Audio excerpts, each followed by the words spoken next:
उसका काम अलग अलग महिलाओं के साथ सोना है, लेकिन जैसा आप सोच रहे हैं वैसा बिल्कुल नहीं है। वो अपना शरीर नहीं बेचता। वो एक प्रोफेशनल स्लीप कंपेनियन है जो महिलाओं को सोने में मदद करता है। अगर कोई क्लाइंट हद पार करने की कोशिश करे तो वो हमेशा प्रोफेशनल दूरी बनाए रखता है।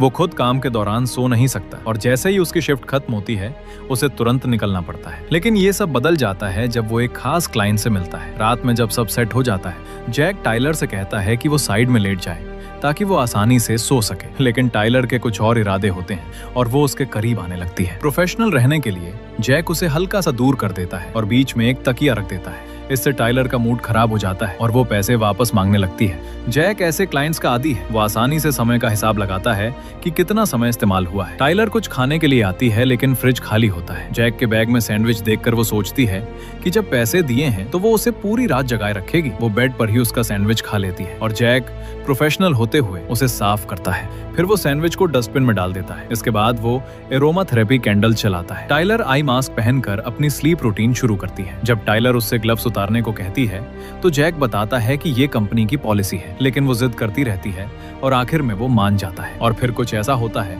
जो पहले कभी नहीं हुआ था। जैक जो कभी किसी क्लाइंट के घर नहीं रुकता, वहीं सो जाता है। ये कंपनी के नियमों का सीधा उल्लंघन है। सुबह वो टाइलर से माफी मांगता है और ऑफिस भागता है। सोचता है कि आज बॉस उसे डांटेंगे, लेकिन हैरानी की बात ये होती है कि डांटने की बजाय उसे अच्छी जॉब मिल जाती है।